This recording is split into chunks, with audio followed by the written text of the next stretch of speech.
Hello there, Jarod the Dark Jedi here. As all of you are aware, the Screen Actors Guild and the Writers Guild are both on strike.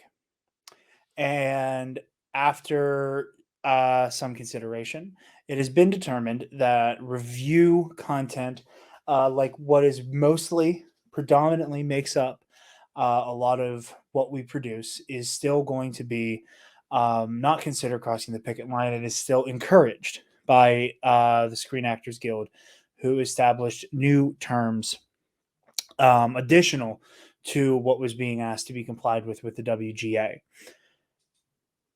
What we do here, the conversations we love to have with a bunch of our friends, to have with you guys, is not possible.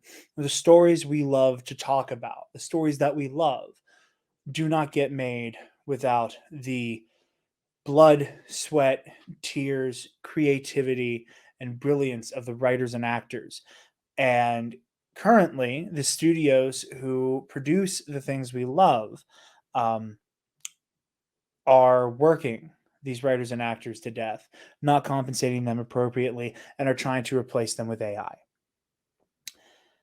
I would think it goes without saying that the Nerd Academy podcast stands staunchly with the Screen Actors Guild and the Writers Guild, and we'll be supporting them from here until the end of these strikes in whatever way that we can. There will be links in each episode description so that you are able to see how you can help, where you can help, how you can donate to different funds to keep food in the belly and roofs over the heads of the writers and actors who are trying to make historic change in Hollywood as we speak. This review, this discussion, this news roundup, whatever the episode may be, was recorded during these strikes, and our love for the works of these writers, of these actors, will continue to be praised and discussed while they fight for their rights. And I want to implore everybody watching and listening to aid in whatever way they can. We stand in solidarity, and we ask that you do too. So, without any further ado, here's the show.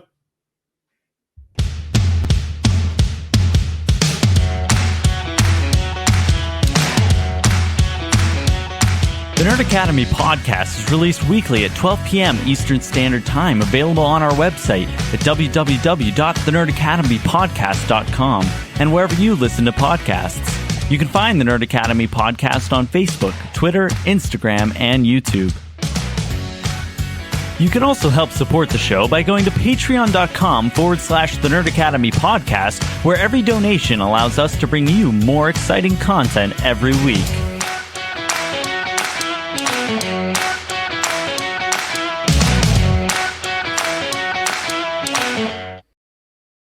Good morning, class, and welcome back to the Nerd Academy podcast, your source for nerddom news and commentary. I am your host and superior webhead master, Jarod Bachman Stubbs, and it is the Spider-Man 2 story discussion spoiler cast, whatever you want to call it. I'm very excited to talk about this incredible game. Travis, Mitch, and myself had a great discussion. I'm very excited for you guys to hear it.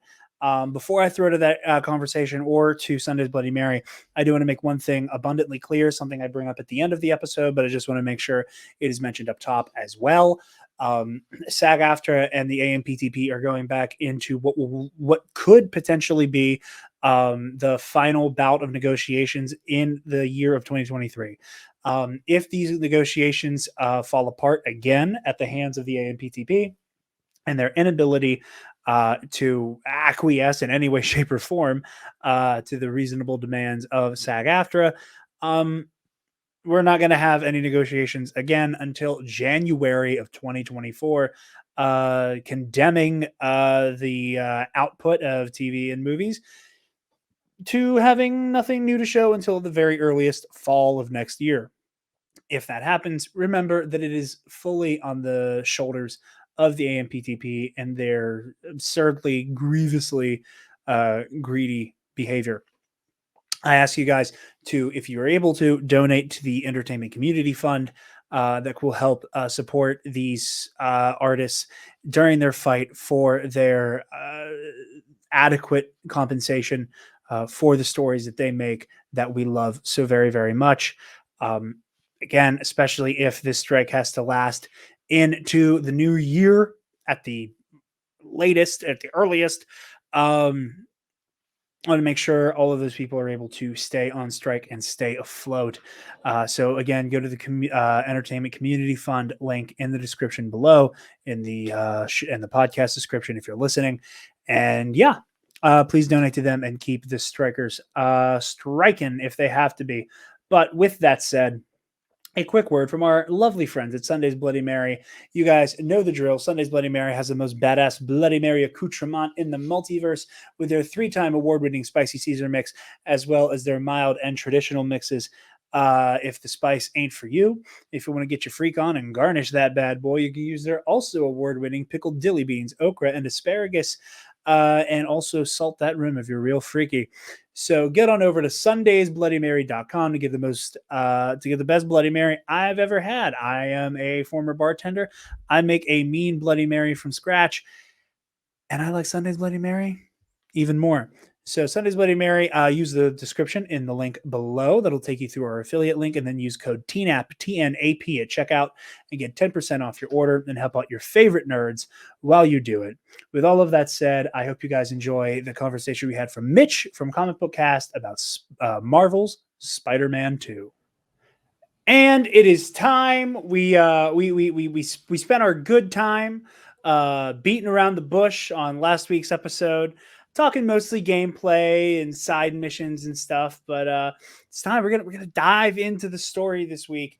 A whole episode dedicated to talking about Spider-Man 2. Very excited, obviously. Travis is here. Can cracked. Game platinumed. Indeed.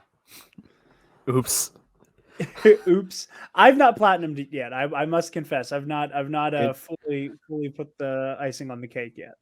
I definitely boozled myself because like the last 2 trophies I got were the use the abilities so many times trophies for Peter, and I had already done everything else, and so I had to wait for the crimes to pop up and then like slowly build it over time. That's funny. So I could have shaved like an hour off, but it's fine. It'd be like that. And we're joined by Mitch of the Comic Book Cast. Hey, I have also platinumed it as well. Damn, I'm the odd one out. Yeah. But I did mine. I did everything as the story went along, right? So if side stuff popped up, I literally cleared everything. So the last 3 trophies I got were the suits, the EMF, Emily May Foundation stuff, and then obviously the platinum one. So I ended it on the ugliest, or one of the ugliest suits in the game, which is unfortunate for me. But... I know. I was really disappointed. Trying to think. That's the life story suit, right? Yeah. Yeah. That's not that bad. In comparison to some, no. Okay. There is at least one other suit that is uglier in this game. And the fact that you have to wait till the post game to get it and do an entire side quest line to get a side quest line that made me cry. Oh, it's beautiful. It was a very good side quest so line, beautiful. Yeah. Like as most of them did, right? Yeah. It was like fucking A, Howard.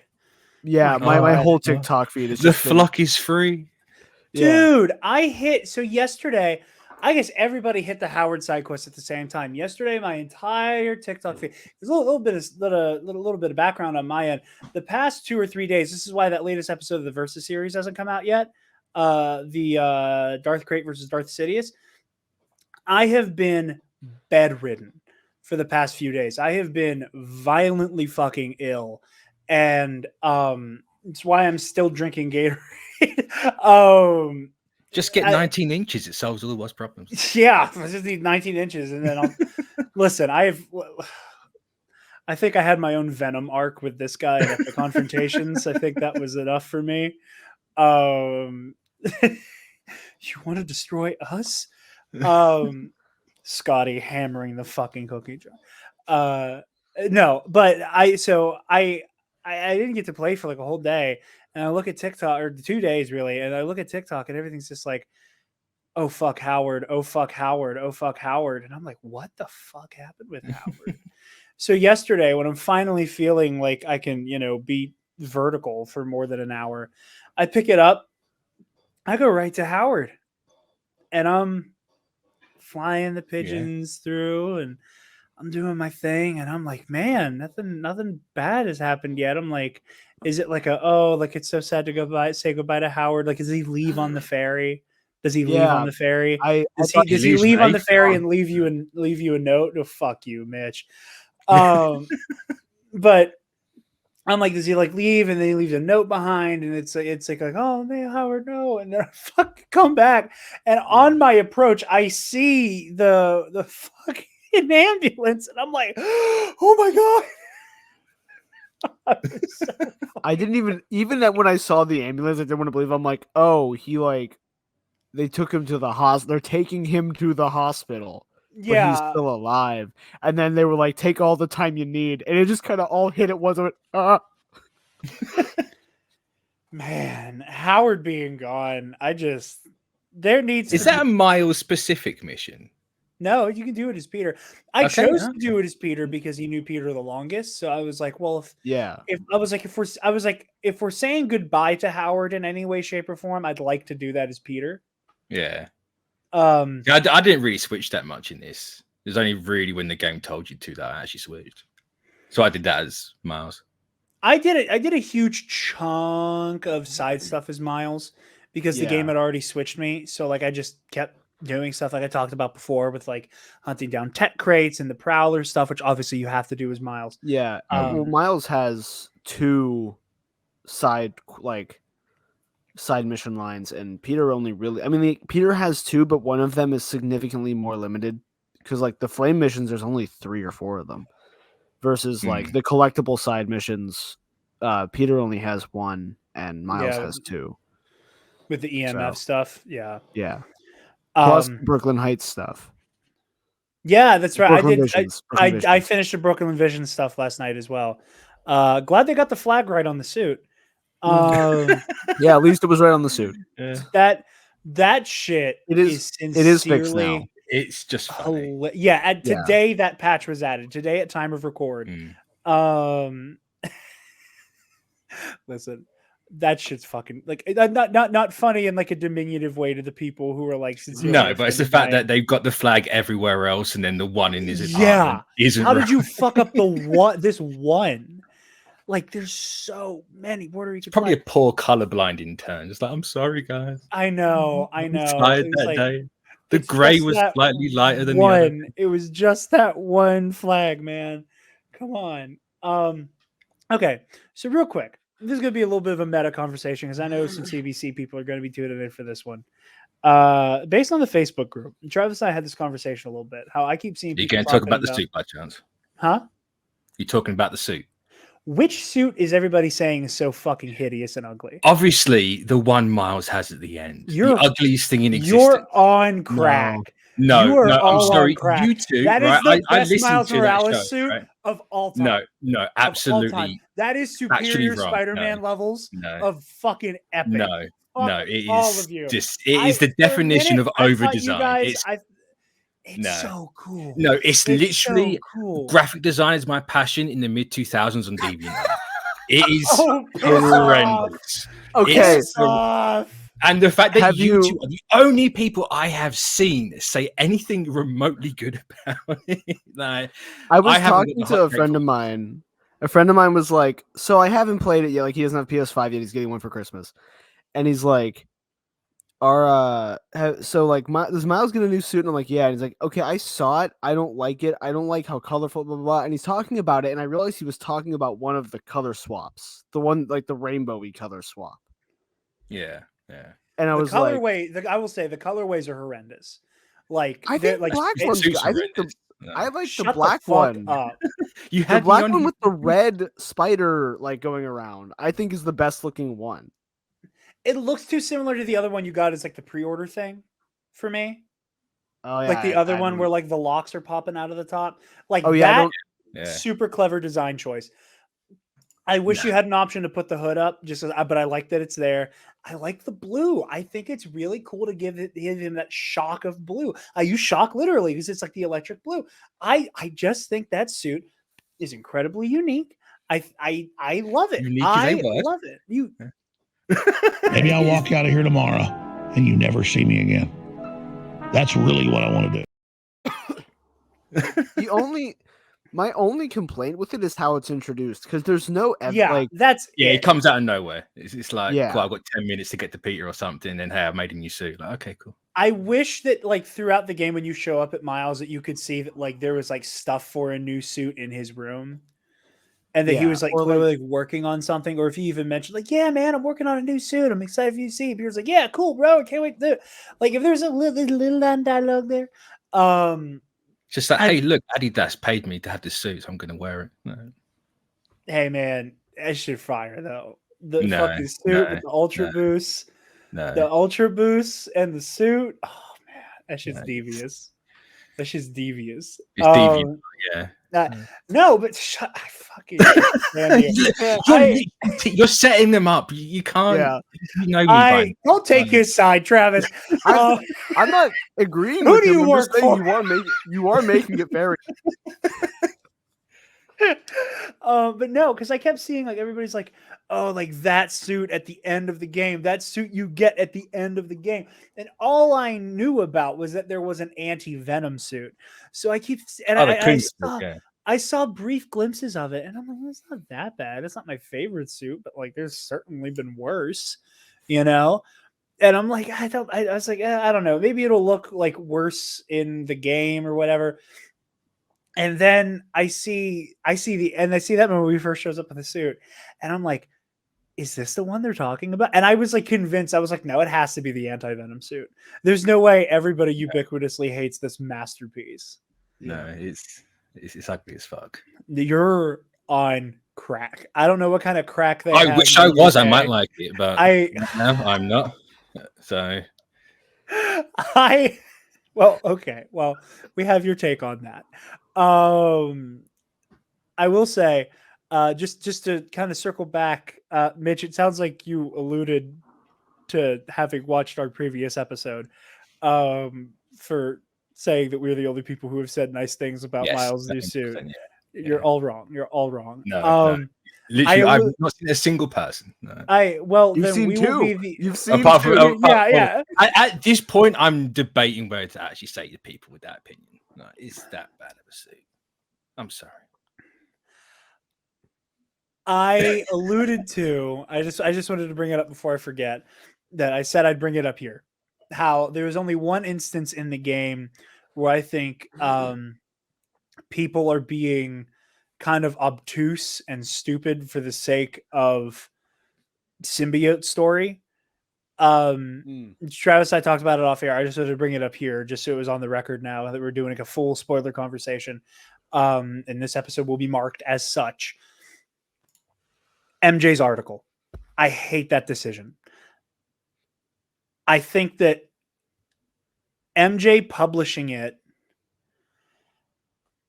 after how he's been an asshole and that sort of stuff. Yeah, because my issue with that decision was MJ witnesses the fact that Peter's body is getting piloted around by the symbiote and that he is not at all in control. Like he goes full spectacular Spider-Man and the suit is piloting Peter. Like when the thing recoils and she sees that he is still out cold.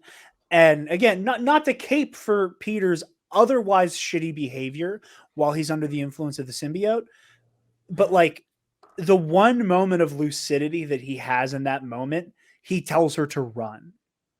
Like even in that brief moment of lucidity, it's the only time. I don't know if that was him or not. No, but it's his voice. I know at the end it's like the run, but like it's still like I don't know. Even if it wasn't him necessarily, that still does not negate the fact that she sees that he's still out cold. And I guess my counter to that is like if that was the only thing she had to go on, I would agree. But he's already started being incredibly distant and very dismissive of her and her concerns about what's been happening. And barely non-lethal. And when, he disappears and then is not concerned about what happened at all. Right? Like he vanishes after that night, wakes up and is like, after Miles is missing, and like just doesn't give a shit. So no, I don't. Okay. I He don't doesn't think, know Miles is missing yet. I should.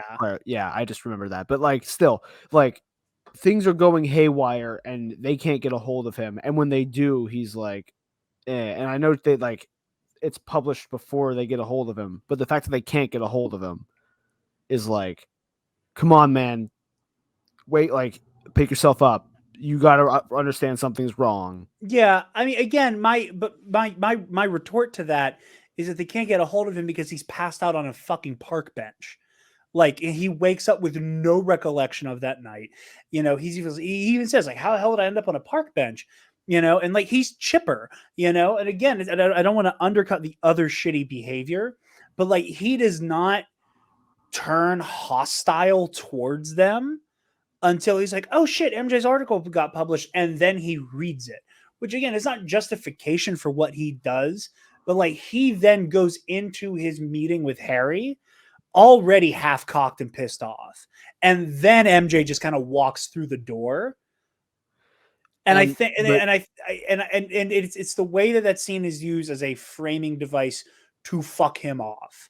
And I think if you switch those moments around on the timeline a little bit, that he shows up, MJ's like, hey, you not only damn near killed a battalion of Kraven's men last night, you almost dropped the tunnel on me, and Miles is MIA. What the fuck is going on? And he was like, well, I have no recollection of that, but if Kraven's men were fucking with us and they deserve to die, they can go straight to hell. And then she said, fuck you, publish. That that moment would have hit with me a lot more, and it felt weirdly spiteful, and like, I think it undercuts MJ's understanding of like superhero shit that she has been demonstrated to have had up to this point. But it sticks out in the story. It sticks out like a sore thumb in a story that is, in my opinion, masterful. Like, I think the reason why it's such a sticking point for me is because like it is to me, like, I don't want to say incoherent. That's way too big. That's way too damning of a term. But like, it's in my opinion, it's a silly decision in an otherwise like really emotionally coherent story overall.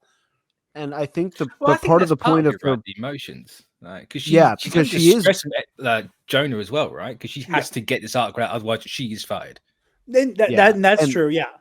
And that's the point, is like, even later when she is Scream and like the whole heart-to-heart they have while she's in the symbiote is like incredible. I don't think that hits as well if it's your version, because now she's had legitimate reason to post the article, whereas before posting, like, she's really shaky. She does not want to do this, and it's very much a career move, and she knows that, and she was going to talk to Peter about it and clear it, and now she's like, not in a spiteful way, screw it, but like, he'll understand, we'll talk about it later. Also, I have no idea what's going on with him because he's being so removed. And part of the reason I think that it doesn't hit as well is that the game really makes you feel like but if it makes you feel the isolation that Peter is putting himself through. Yeah. Right. Like, there's a point where Peter stops taking calls, and it is the Peter Parker game. Right. Yeah. Nobody else is talking to him, which is on purpose. Yeah. Because that's what the symbiote's doing to him. And so I think framing it in that way, I understand how it leads to, well, this just doesn't make any sense. But I think that's part of the point, is that it doesn't make sense for her to do it. And so for her later to go, what the hell was I doing? Like, yeah, you're doing some whack shit, but this doesn't make any sense. I needed to just slap you around a little bit to get you to sit down so we could talk. And also, you weren't like, yeah. No, that's fair. That's fair. And like I said, it's the beauty of Like, these. it's supposed to we be a can talk about mistake. these, but yeah, and that's fair. That's very fair. And I would say I didn't have one when we recorded because I hadn't finished the game. Now I finished the game, and I understand we need to set up Norman to hate Spider-Man, yeah, but it's the classic, like, you ruined my boy that I clearly ruined. Like, all fault traces to me in this situation, and I don't know how he plays together that Spider-Man's the one that hurt him. I think that I will say on that note with Norman. Well, real quick, I just want to say again, I think we said it in the spoiler free because we're like, hey, go away now. Maybe we didn't. I write words that I don't believe for a man that I despise might be one of the hardest lines of dialogue in this whole fucking franchise. I just need to reiterate that. I don't remember if we said that on mic or not. No, I don't think we did. Fuck. That scream fight had me tweaking. That shit was so good. But anyway, no, but on the Norman note, I will say this game, it goes so far in humanizing Norman Osborn. And for a character who, like, we all, after years and years and years of how we understand this character being defined by, like, wanting to get to the goblin of it all and desiring to see him, as this horrifying, cackling, techno super soldier reigning hell in New York City. These games, plural, have done such a good job of, like, making us buy his desperation. And that even though, like, he's done so many things that were objectively in the wrong, making Norman Osborn so much more of a path to hell is laid with good intentions character, I think is great. I they took him from being Palpatine to Darth Vader in that way, if that makes sense. Where it's like you're not just a malignant force of nature. You're a man doing everything you can to try to save your son, not realizing that one of the biggest, like, roadblocks here is your unbelievable fucking ego and your unbelievable belief that only you and your scientific acumen can save him and that no other outside forces can. And I find his turn so deeply fascinating. It is an inevitable turn, so deeply fascinating.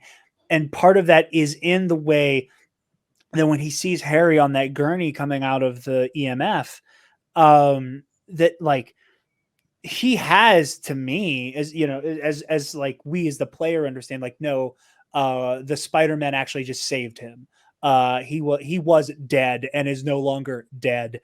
And you have these two guys, the one in the colorful suit that looks great, specifically, to thank for it.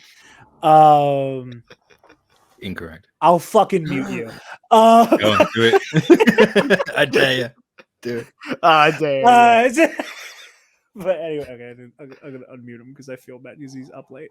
I could have just unmuted myself there anyway, but look at me. No, you couldn't. You can't unmute yourself. It came up saying unmute. Try again. Do it again. Let's just do this for science. Yeah, I can unmute. Ah! Yeah. Get fucked. He's the captain now. I know. I guess it's only on Restream. I'm used to Scotty doing that to me. On your Norman Osborn power trip over it. God damn. I know. Godspeed, Mitch. Get your G Fuel and go. God damn. G Fuel. God, people are gonna call the G Serum G Fuel, aren't they? When that game comes out, I can't. It's absolutely gonna be brand new for it. Fuel. Yeah. Dude, if Insomniac does not do fucking Goblin G Fuel, I mean, they took Adidas money, right? So why not take? They better. Money? You keep saying that like Adidas is a bad brand. I wear it. I know. There's nothing wrong with Adidas. It's the fact that it's just there because no other reason apart from money. No. I think it's that, and they want to keep it consistent that Miles is a sneakerhead, but because, like, him being with his one pair of blue Jordans. No. Well, no, but, like, because, like, the Jordans are such, like, Spider-Verse thing that they were like, well, we got to make him an Adidas guy now.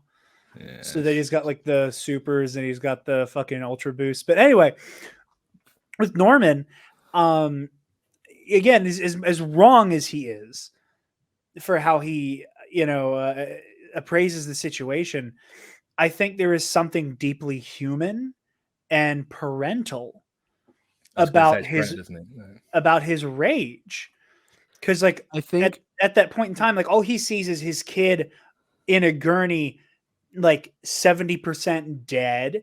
And I think there's just something human about somebody who has such a scientific mind, who does sincerely care so much about his child, that like the first person he can think to blame and like where he can direct that rage is the person or the people he knows just kicked his dick in. Yeah, and like my issues, one, that it persists, because like obviously the post-credit scene, he's like, I need to know who the Spider-Men are so I can ruin them. I think had we gotten some indication that Norman was in on the fact that not even Peter, but Spider-Man took the symbiote for a little bit, and he falsely thinks that if Harry had just had it the whole time, this wouldn't have happened, or like he could have kept working on it in the lab with Harry and they would have figured something out, like he doesn't have to be right in his justification. That's not my issue. Because like he will never be right. It's just that like the logic jump I don't see where he made that logic jump. And like it doesn't have to necessarily be there. But if there was a moment of like Spider-Man is the reason you got sick again because he took the symbiote from you. And so now this only happened because of Spider-Man. I can see that. I could also imagine that like Norman's perception of the situation is like is in his mind he's looking at this all the way back to the first game, so that in his mind he's going, you're responsible for Fisk going away, and if Fisk didn't go away, Lee wouldn't have taken over, and if Lee hadn't taken over, Devil's Breath wouldn't have fucking happened, and if Devil's Breath didn't fucking happen, and then like one of my leads on how to cure him didn't go down the fucking toilet. And this is all within like 2 years, right? Like it's very, very quick in real time. Yeah, that's fresh for him. Yeah. I mean, like Norman is within striking distance of GR27 the same way we are from like COVID being like COVID. You know what I mean? So like I can imagine that for him, like in the big picture, it's Spider-Man takes out Fisk, Devil's Breath happens. Because of Devil's Breath, this puts our research back. And we have to try to use the symbiote as a cure-all and something he's constantly bonded to maybe take you out of this stasis tank. You come out of the stasis tank. I don't think there's any way he doesn't know Spider-Man had the symbiote, by the way. I like the way that they're reporting on it in the news. Doesn't he show up in the anti-venom suit at the end? Yes. When he's handing him over. So like he can clearly see that there's symbiote, something symbiote adjacent. Yeah. Yeah. So I do think Norman knows, like in some way, shape, or form, Spider-Man took it from you, and then when you brought it back, also like fucking Connors is talking. There's no way Connors isn't like, yeah, fucking Spider-Man had the symbiote, and that shit was crazy. It's also a case of the last thing he says to Spider-Man is like, bring him back. Yeah. You got this emotional parent level. Like human beings aren't logical creatures, right? Like you always act on impulse and emotion, and bring him back. Oh yeah, I will. Sure, no worries. And then you get that, and it's like, oh well, fuck you. I guess. Yeah. My other thing. This isn't an issue, just a question. Was Norman wearing the symbiote at one point? Because like in the opening of the game, he grabs Harry and it comes off of him. No, I think that's just like tank nightmare stuff, personally. That's how I took that anyway. That, or I think that was just them trying to show the player that like the symbiote's kind of wriggling around on Harry so that we can see that Harry's like actively bonded to it. And also to show that the symbiote isn't fully happy with its current host. That it's like, yeah, Harry's fine, but we could do better. And that it's actively looking for someone like Peter to take it on. I really thought we were going to get Venom Goblin. I mean, there's always the third game with how this one leaves off. I really don't want Red Goblin. I don't want it, but I think it's a possibility with just how there's several ways they can take what they've left. and if they I think repeat now same we're just pattern getting with the a game in goblin. between. Yeah, I don't think we're getting any kind of symbiote based goblin now, but I thought that's where we were. Like, I thought we were gonna be like symbiote goblin, and then they detach the symbiote, and he makes the goblin serum and becomes the goblin. Like, not for this game, but like, Yeah. you would, No, for sure. And I do like I mean, I guess we could talk about the post credits, so we could kind of like circle back to like story beats, and like kind of like The how noise I they made back. for these two scenes was not Dude, human. I tell you right now. is that not verbatim what I told you, Travis? yeah. Is that exact is. verbiage? I listen, it is a no pun intended marvel. I did not wake my girlfriend up because it was like 4:30 in the fucking morning. Because I said in our spoiler free review, the way the game leaves off on Peter retiring, at least temporarily, and I do like hey, Peter's on sabbatical, honey. I do like the way that like their version of Peter retiring is so much more him saying, "I'm going to take a break." Because I think He's like, I need narratively, 5 minutes, please. I think narratively, Insomniac are doing themselves a favor by not having it be Peter going, "I'm done," because we as the player know that is gonna have to be undone for Spider-Man 3. Or does it? Does it? I There's two options. I made the joke to Travis where I was like, I think it's really funny that for each numbered Spider-Man game, that number will reflect the number of Spider people in the game. Yeah. They ain't slick with that one, I tell you. No, it's very funny. It was like when Force Unleashed 2 came out and Starkiller has 2 lightsabers now. Yeah. I remember joking as a kid. I'm like, where's that third arm coming from, Galen? He just turns into Zorro in the third one. Yeah. He just lightsaber Shoto in his fucking mouth. Man, we would have eaten that up as kids. I would have lost it. Are you kidding? I think even as a kid I would have hated that, but as an adult I would have loved it for the sheer silliness. But no, but I do like the fact that it is very centered on a like I'm going to take a break, and even that moment, it's not like my break starts now. It's just like I'm going to take a break, which I think very well leaves room for there to be like a DLC campaign, like The City Never Sleeps, which I very much hope we get. I don't remember I don't see a world where we don't. I don't. Yeah. I don't remember when the first game came out, if they were like, yeah, here you go, and then you're gonna get this later. If that was initially like part of the launch, was this is coming, or if they waited a little bit to announce it. Okay, I really do hope they announce it afterwards, because I think fucking Carnage is right there. There's no way. I think Carnage is a middle game, like a Miles. Excuse me, to be honest, because I could get down with that as well. If you look at Donny Cates' run, which is clearly taking inspiration from, and he's not credited in the slightest, which is fucked up, deeply fucked up. Yeah, Miles is integral to the King in Black, right? Like he's the Spider-Man in that story. Yeah. And they clearly set him up with the whole being in the hive mind, and you go through the spiral, which might be one of my favorite parts of this game. Like they're gonna follow up on that. And if you have Miles, that be the second game, you don't repeat the symbiote again. For Peter's third game, you can do the Goblin or whatever. No. Yeah, that's how I do it. No, I don't think that's bad either. I think you can go either way. I think you can go the route of Carnage as the DLC villain. Like he's our Hammerhead. You need Carnage for the King in Black, because he's the whole reason why that kicks off. To be fair, you don't need it because they do change stuff up in this, but well, I was just saying that like just because the game is built around Peter and Miles, that Carnage could be Peter's last ride for a while. Oh yeah, true. And that you could very much be like, like Peter's like, okay, after Kraven and then Venom and then Carnage, I'm done now. Mm. The city's in your hands. I'll be back eventually. There are now 2 of you as well. Go. And that's how you maybe introduce Silk and just be like, I need to take a fucking break. Which I think would be an easy off point. I also, going back to the post credits scene we were talking about initially, it's 4:30 in the morning. I see Norman walking through the raft, and not only did I sit up, I sat up and then my legs folded into the couch. Because I was like, here's my boy. I missed you, boy.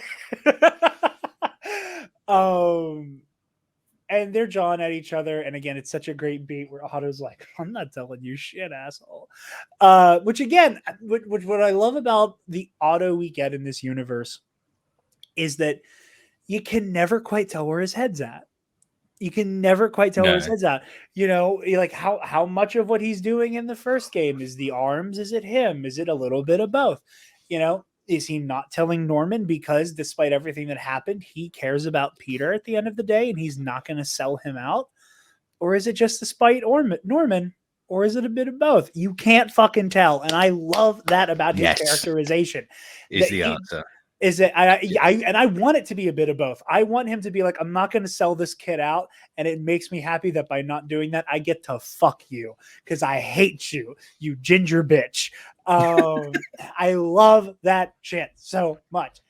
But that beat where he closes the book, he's like, "What are you writing, Otto? The final chapter."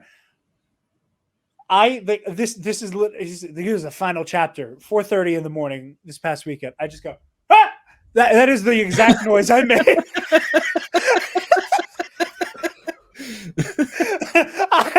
That is the fuck I did. That was the fucking. I had no words. I got jump scared by the I got this rush of like images in my mind. I felt like that scene in Doctor Strange where the Ancient One palms his fucking head and takes him through the multiverse. I had just this like stream of images of rendered in the Insomniac art style of the moment of like Otto and Peter's body standing over the fucking goop that Otto's been rendered into. And I'm just like hearing Yuri's voice and I'm like, oh my fucking God. And that was the only thing I could let out of my body was that like little yelp. When you told me how insane the post-credit scenes were, and I was like, well, there wasn't a seismic event, so I don't think they're setting up Superior Spider-Man. But like, all the pieces are there. Yeah. Dude, from the fucking first game when Otto was like, yeah, I have a neurodegenerative disease. Mitch, you and I have talked about this 1,000 times. Yeah. Where he said that, and the first time I played that game, and I went, don't do this to yourself. But here's it, not to pop the bottle, because I don't want to pop it for myself either, but it could just be Ends of the Earth, which admittedly leads in to Superior Spider-Man. Yeah. That is the reason why we get that run. So they're not just going to stop at 3 games. They're clearly going to go on for as much as they can. But yeah, there is that right. But it's Dan Slott writing everything, right? Or he's at least a consultant on everything. Yeah. And it's very Dan Slott .org, so and I'm like I said, surprised. He said it. He was like, "Oh, I got neurodegenerative brain disease," and I'm like, nah, "Don't give me hope. Don't give me hope. Don't put that idea in my head." They left out one specific Superior suit from this game, like which might be my favorite one, like the original one. Yeah. You know, my favorite one. It's just so subtle. I like Spider-Man, but it's unnervingly Spider-Man. Listen, after the conversation we had about the Miles suit, the following is not going to surprise you.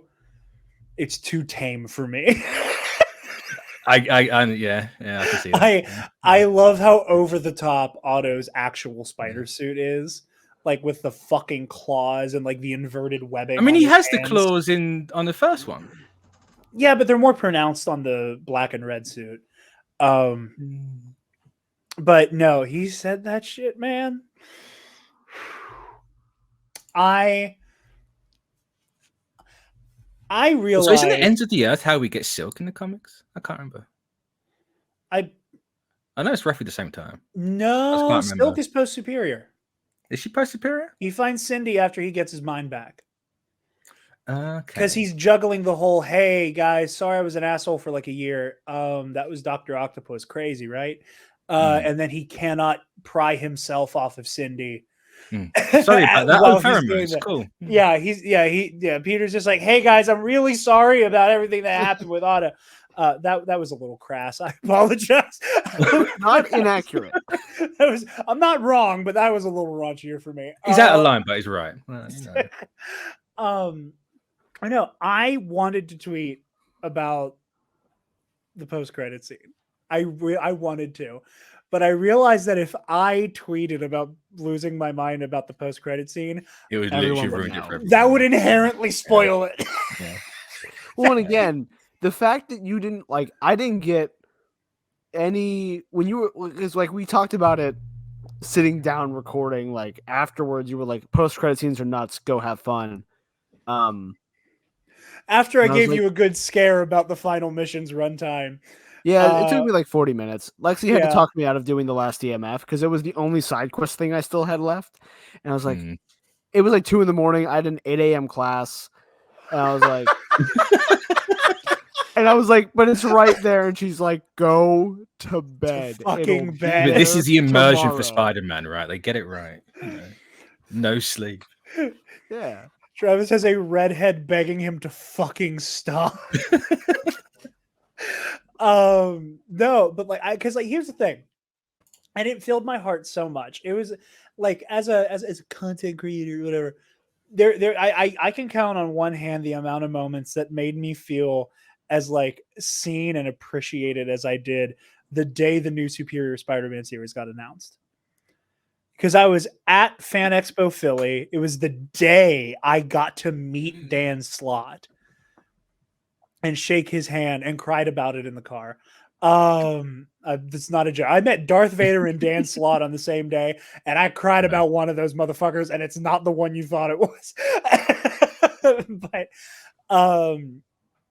it was the day I got to meet him, and I was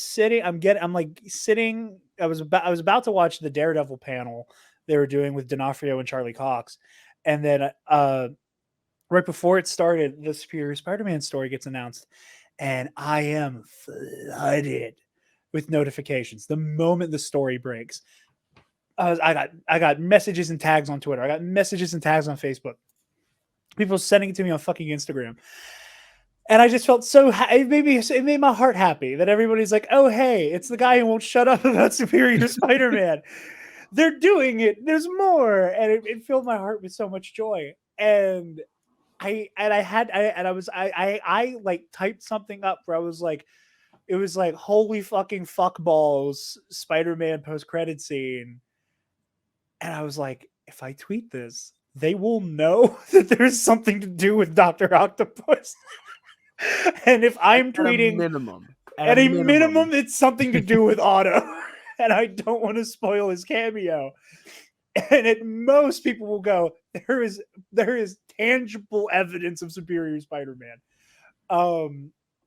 And I know, and it's weird because Mitch, you and I both were kind of nervous at their inclusion of the suit, because we know with the last game they were it was kind of made abundantly clear, why were there no black suits? Because the whole next game is going to be about the black suit.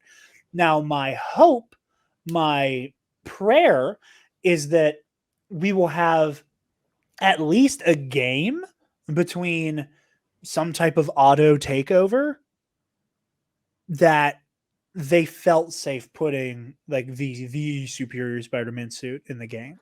Well, even the thing with or that's just a concern they've grown out of. Well, at that point, they're not going to use the comic book Superior suit. They're going to reinvent the wheel as they have been doing. Insomnify it. Yeah, which make it bad, basically. Yeah. Hey, I love Miles' suit. I love the White Spider. I love both White Spiders. I don't care. The White Spider, the 2.0 one has grown on me when you can have it in the black and the red. The original one, where it's pastel orange and blue, that can stay in the trash where it belongs. I agree with you on that. That's Travis and I've had that conversation a ton of times. If you recolored it, I think it would be my favorite, Peter suit, probably. Advanced 1.0 with a darker red. Yeah. Well, so I'm not a fan of the patchworky stuff, where it separates on the shoulders. It's like they looked at Holland's suit trying to break the red up, and they took the wrong thing from that. But that's my how my brain works on that one. That's fair. But I thought you said. No, yeah, but I would expect if we get a game based in Superior Spider-Man, it's an original suit, right? That hopefully lives up to your expectations. You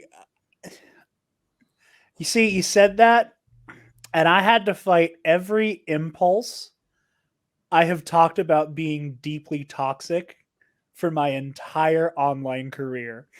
You said that, and I turned into like a Star Wars fan circa 2001. I felt so much hater. You almost just said a slur offhand randomly. Is that what happened the other day on the other show? Shut the fuck up, Mitch. I don't even think I told Travis about that. You did not. Oh. Well. But yeah, no, I just kind of had to suppress. Like, I don't want to be that toxic fan, but also just that suit's so perfect. You went full Bilbo in Lord of the Rings. What? Oh yeah. Oh, it took me a second to remember the Hobbit. Which Hobbit that is, not the Hobbit. That's a different thing. But no, the other post-credit scene. Because here's the thing. I didn't do the rest of the Brooklyn Vision stuff until after the post game.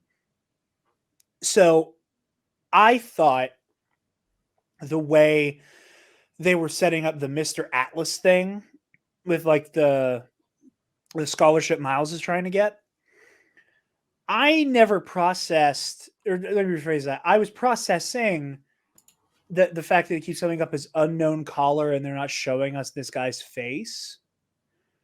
That somehow this was going to be a guy from the comics I didn't know about, and that was going to be Rio's new boyfriend. And that like that itself was going to be a thing. So when they get to the end and it's like still treating like we're going to meet Rio's boyfriend and it's going to be a reveal. Yeah. Again, in my mind, I'm like, okay, this is like, and I was right that it was somebody from the comics. I thought that they were teeing something up with this music engineer guy, and it was going to be something. At no point was I like mentally prepared. Now, does he introduce himself as Moon, or does he just say his first name? Does he just say I'm Albert? First name. He just says Albert. Well, okay. Rio says his first name, and he goes, "Hi, I'm the Moon," and then he does say his full name. Okay, because he say it, or does Cindy say it, or does Cindy just go, "Hi, I'm Cindy"? I don't think Cindy says anything. It's waves. Hi, I'm Albert Moon. This is my daughter, Cindy. Okay. Yeah, and then that was just a tame gasp from me. And not to say that I wasn't incredibly excited by it. I think it's incredibly cool that Miles is going to get a Padawan. But yeah, that was so bold. Insomniac has been so brave. And I think that is the word I think is the best to describe this universe, these interpretations of these characters, this game. And we're going to circle back to talk about more of it. But like, this brave is the word. That like, because Insomniac is so brave and so bold in the way that it interprets and reinterpolates these characters, that like, in my mind, I was like, well, Peter's like all but settled down with Mary Jane. There's no real room to do Cindy Moon Silk, you know? That I was like, there's no real space left for him to have another love interest. I think, you know, and again, at that itself is another brave decision. The fact that this game did a Black Suit story and Black Cat's only involvement was her going, hey, I need you to save me and my girlfriend. Like, which I don't trust that, by the way. No. Oh, you think she's full of shit? For a minute. Yeah, oh, yeah. Not for a second. It's Black Cat. Like, come on. That is so homophobic of both of you. She is. I mean, if you want to simp for her, that's fine. But I'm not simping. I am taking her at her word because she seemed desperate and needed sincere help. After she tried to manipulate Peter in the first game by saying she's pregnant with his kid, you're simping. She said she already had the kid. Oh, like that makes it better. So I was full on don't trust her, and then it tipped like one notch away from completely distrusting her because she didn't take the portal thing with her. Because that's when I was like, because at first I'm like, she's trying to go to France to like rob the Louvre or something. Like, of course. I thought at first too. That's what I thought at first too. And so when she didn't take She's it with her, I robbing was the Louvre, like, yes. just like, well, maybe she wants a challenge. I don't know. Like, but hey, or both. Let's could not be pretend. both. Let's not pretend that she didn't come back to help Peter in City That Never Sleeps. She came back through to help. That story. I remember the setup. I remember the setup for Rafe. That's about it. All I'm saying, she came back through. She did the right thing. She needed to get Hammerhead off her side for a bit. That's all. But no, like I think it would have been really easy to do a MJ Black Cat Peter love triangle. It's right there. It's what every black suit story, kind of like tries to do. It's like an implied thing of like, oh, Peter's a bad boy now, and I was gonna get with the, more sultry, sinister, dark and sexy love interest. And they didn't go for that low-hanging fruit and stuff like that is where I'm like, yeah, like, you're not gonna do Silk. And shame on me for not expecting Insomniac to again go like, no, we're gonna restructure this.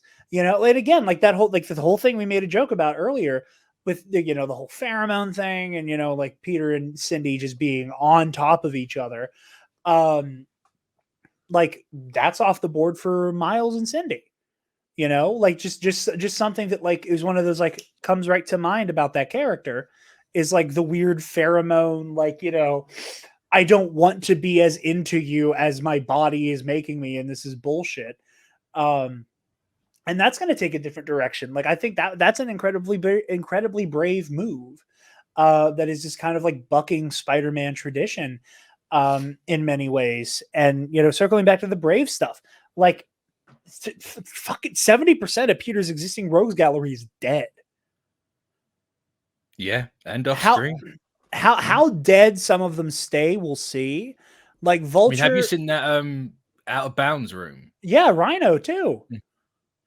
Well, Rhino was kind of implied to be dead from Miles's game, right? Because doesn't he impale himself on Finn's sword? No, Finn like starts to prod him, and then Miles tackles him or tackles her. So, like Rhino survives; he just gets his shit kicked in. But like the out of bounds things, like Rhino's head's mounted on the wall. Again, I think Shocker, like maybe Shocker's not. the only one with the texture. The other two aren't. They're just grey models. So yeah, well, Rhino too, but he's like way less textured and detailed. Because you can see like the blue eyes and like the flesh tone, and then like the chrome on the helmet. But like Vulture dead, Scorpion dead, and like let me tell you, man, I could not believe the way the game humanizes Scorpion in that brief moment and makes Kraven feel so dangerous in the way that he shrugs off this thing. He's a loser. And he's down bad for Peter, let's be honest. And a little bit. The way you see fear in Mac's eyes, that shit haunted me a little bit. Like that was really about unsettling. Kraven being a loser, not Scorpion. I should clarify. Yeah, that's valid, and your takedown of Kraven is still very funny. You said that last week. Further into it in a minute, but I know you said that last week, and I'm still laughing about it. I keep thinking about the whole he pulls sniper rifle from his ass cheeks thing. Literally, okay. I want the greatest challenge of my life, but also here's this giant bell I'm gonna ring occasionally because I know I can't actually handle you. So. First of all, with the Scorpion thing, before we get into finish your thought, because I think it's a fascinating thing to unpack with Kraven and his like kind of like conflicting motivations and ideologies. I think intentionally conflicting. I don't want to say it's like a mistake on Insomniac's part. No, funny. It's very funny. Oh, it's very much the cosmonaut variety hour. You know, Palpatine sends a guy who sends a guy who sends a guy who sends a shapeshifter who sends a droid who sends worms to kill Padme. It's very much in that same realm. But anyway, I just that moment where like Scorpion's just like, you know, just like squirming around. I felt afraid for him, and like there's like Peter like mourns him, you know, in that way that only Peter Parker could, you know, which is just so perfect. And again, it is the writing, it is Yuri Lowenthal's performance that just sells that moment of like, oh my god, like because you know, yeah, like these are super criminals, and you know, it's not like the Spider-Man rogues where, you know, or the Flash rogues where, you know, there's kind of like an agreed upon thing of like, we're probably going to be okay if the Flash drops, but like civilians aren't our thing, you know, and I'm not going to pretend that like Scorpion or Rhino or Vulture, etc., are in any way super concerned with civilian life. But like, they didn't deserve that, you know, like hit. There's a hit in that moment because they're playing on the like no one dies in shonen anime bit of like clearly like even though we know when Marvel characters die and come back, like we know we're on limited time and they don't have an established way to res the dead. So logically, they can't start killing these villains, or they won't start killing these villains because like they need the rogues gallery fleshed out. And so to take the brave is the best way to describe it choice of like, no, Kraven's going to take these people out. Yeah. And establish himself as the threat. At the very least, canonically, Scorpion and Vulture. Yeah. Who are like, no, Shocker's dead. Do we know for sure? I thought he was one of like the he's on. weird It says people in the deceased Out of on one of the screens. Oh fuck, that's right. Isn't Electro canonically dead now too, or is he one of the people who's mounted? I assume he's one of the people that are mounted, to be honest. But I think with the whole mounting bit, it's interesting that they went there, but I think where it's cut, it's not officially canon. Yeah, like they're kind of like they're in a limbo of like we'll see if they're dead or not down the road. But definitely Shocker was. I think Shocker's the first one you find out is dead. I thought the first one you find is Scorpion, like when you watch him die, and then MJ finds Vulture's harness. And then what happens first, the Scorpion cutscene or hearing Kraven talk about hunting everyone? Because he goes on about how Shocker was the best one, right? Like he's all feral. He's very like just. Maybe I missed that. Was that like an audio tape? Maybe I missed that because I saw it's an audio thing. Yeah, I think it's. I must have missed that. I think it's before you actually meet Kraven as Peter. I think I missed that. I can't actually remember. Yeah. When New Game Plus comes out, I'll. Yeah. That's that's my biggest complaint. Why the fuck is New Game Plus? Every PlayStation game does this. Every first party. Yeah. They did it with the first game as well. It's so they did it with they did it with both God of Wars. Yeah. Miles Morales. It just it's so frustrating. It just gets you to play the game longer, keeps in the conversation. That's all it is. Yeah. I know it's completely manufactured. It's just it's bullshit. But also with the Scorpion thing, like what I really liked about it was, you know, it's quite an easy thing to buff your big villain for one game and by having him kill off one from the other, right? But the fact that you go to Coney Island before everything, right, and you have all these reformed villains, like you see Tombstone, you see Mysterio, who looks like Jimmy Fallon and Kimmel mushed together. But you know who plays him, right? No, that's Bo Dakuna from Survivor. Makes sense, actually. Which made me extra not trust Mysterio. Because to quote Eli from In a Galaxy, fuck Bo Dakuna.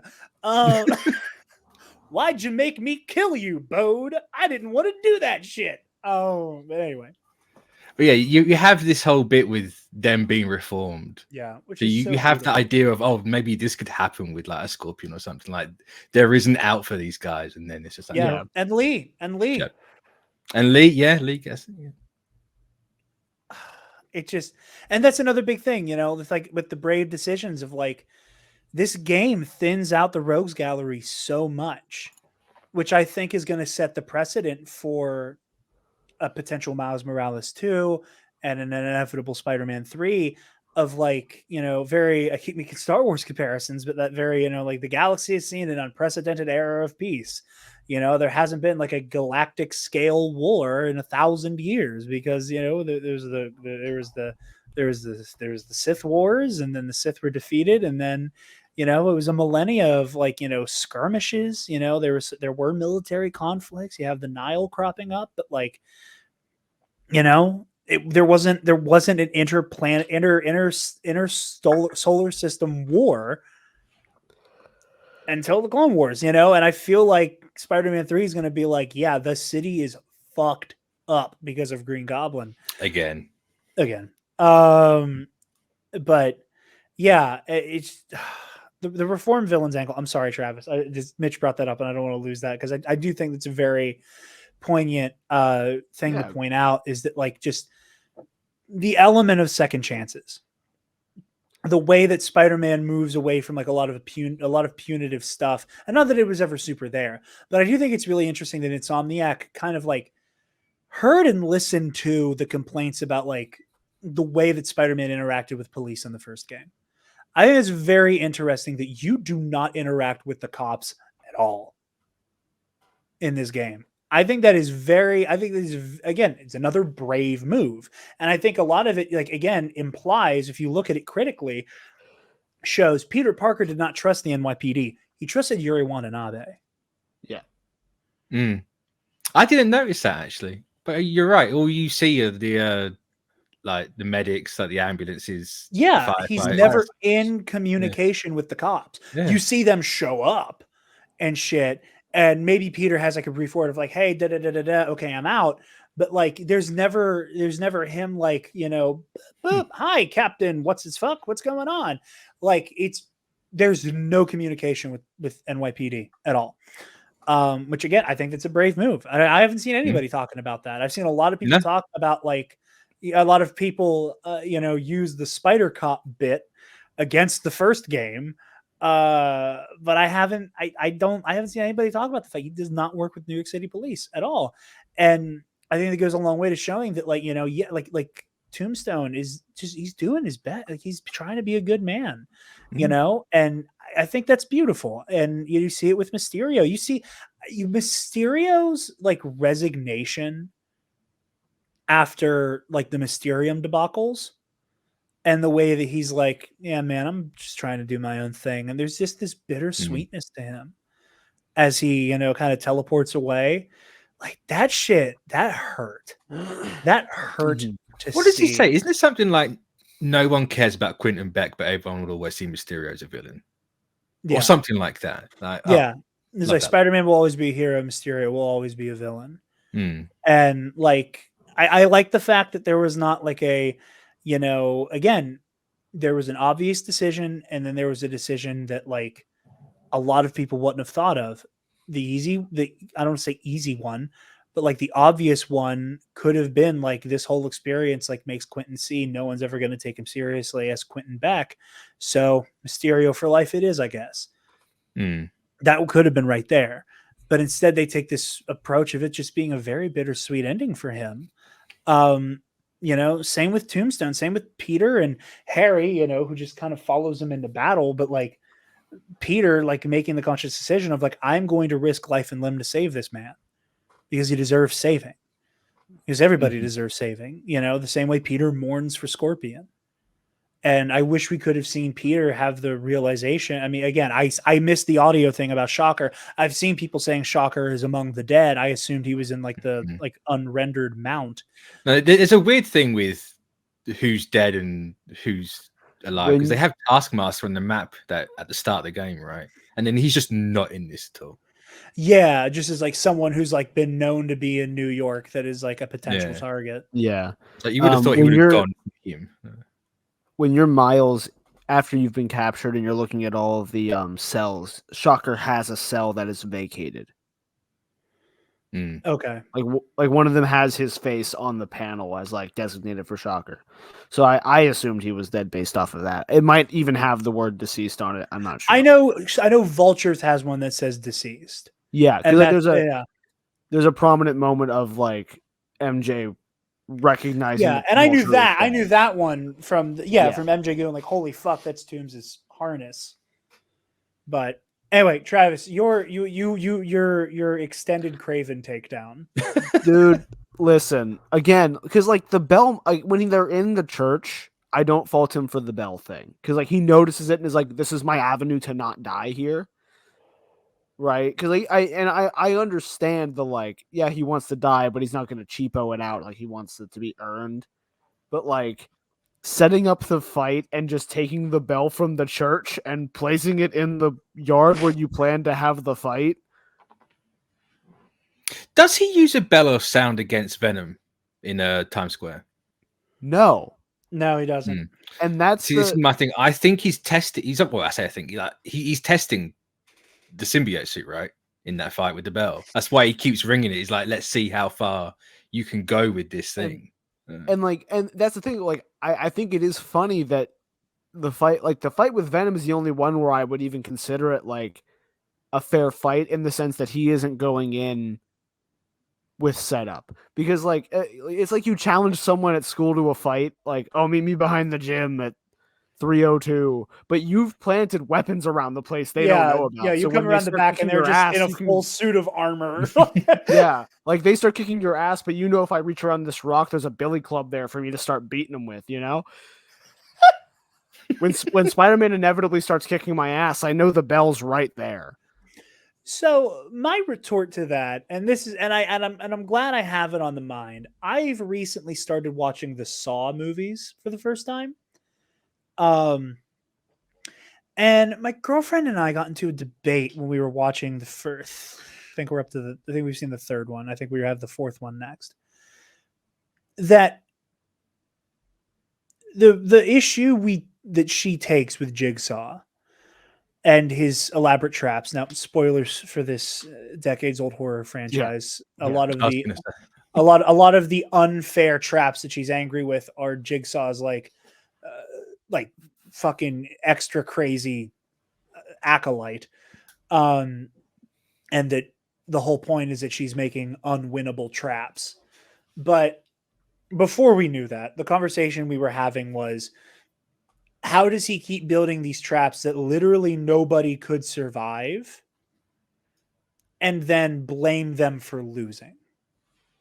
And saying that it's and basically saying like you're creating a situation where you know they can't win, but blaming them for your like success and fail states. Like it's it takes away from his pathology and his whole worldview of like, if you value your life, you will make sure you survive. My response to that was that Jigsaw's whole mentality of, I'm not a murderer. I despise murderers. I put people in a situation where they need to fight for their life. And if they don't rise to that occasion, their death is on their hands. Is that we're trying to make sense of somebody who has built an unhinged worldview around chaos, death, and harm. And he's also coming from a hunter's mindset, right? Like laying traps. If you are a hunter, you're going to be thinking about stuff like that. Yeah. So like you mix in like Kraven's like really perverted worldview with like the idea that he's like more testing the symbiote than he is testing Spider-Man. And I think that like part of that is like Kraven's like, I see you as a worthy opponent. The only issue is I know you won't fucking kill me. So if I put you under enough stress, if I put you in enough of a pressure cooker where you will snap and put one of those tendrils through my chest, then I will know while I'm bleeding out that you were the one. Whenever all holy hell broke me harder, Daddy. No. Yeah. Harder. I was like, oh man, this is gonna be a meme. They hit 19 inches of venom.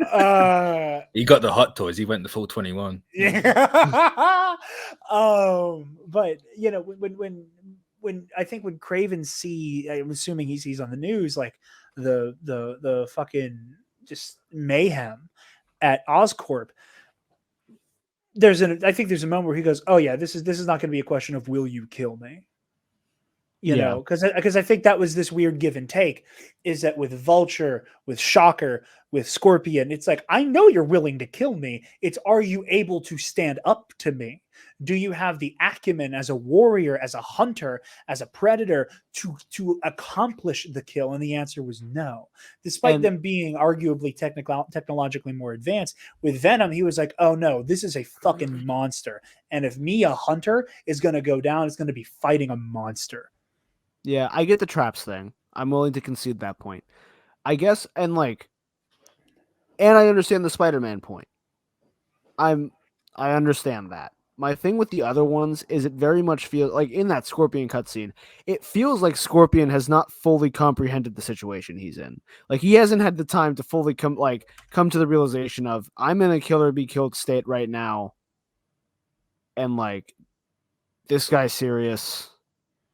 Like they just dropped that cage in, and Scorpion's like, what the hell has been the last 14 hours? Now, what the fuck is going on? It's been so long for me. I made up a number, by the way. Do we? Oh, that's fair. When Kraven, the game does happen over 3 days, in fairness. Yeah, that's too short. Stories like this, Peter says about being days, like the last couple of days, so it's not a week at most, I reckon. It's like Revenge of the Sith, where it's like, was it does that story happen over 7 months or a few days? And it's canonically a few days, and that boggles my fucking mind. Padme Amidala's fucking people who make her wardrobe need a fucking raise, that they hid the baby bump she has on Mustafar the way they do when she's on Coruscant. But that's beside the point. Whenever I'm gonna run and use the bathroom really quick. Keep talking. Okay. Whenever Scorpion is killed, do you think Kraven kills him? I'm sorry, but directly addressing a question, Travis, as he walks away. But Mitch, you and I can parse this out, and then he can come back and give his thoughts.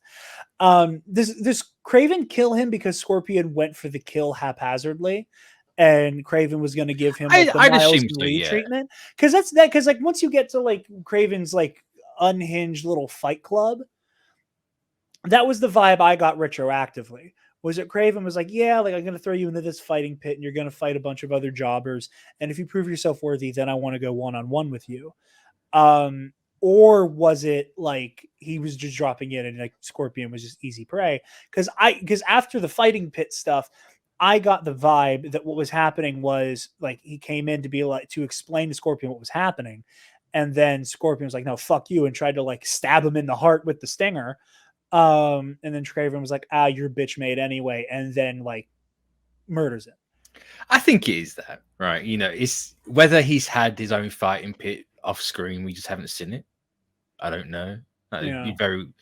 With how he does with Lee, it's very, quite an easy case to make for that one. But I think with how Kraven is, and it's, I'm the world's greatest hunter, I'm looking for something to hunt me, to actually be worthy to hunt me, for me to be the prey for once. You have someone like Matt Gargan just not even stop and think, just leap out of the cage he's in and just try and kill you in a really sloppy way. It's you say it yourself, this guy's a bitch. What's the point? Yeah. He's not worth the time. Even if he hasn't done the arena right, it's the first thing he's tried to do, and he's done it really badly, and it's had no effect. I think it's a case of just get this thing out of my face. Yeah.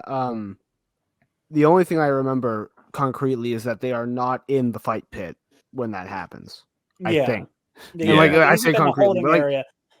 Yeah, it's been a week, so when I inevitably play the next month, I think is when we're getting New Game Plus, which sounds like a long time. I think it's the end of November. I think. Ick. Oh, did they say that officially? I think they got a date for it.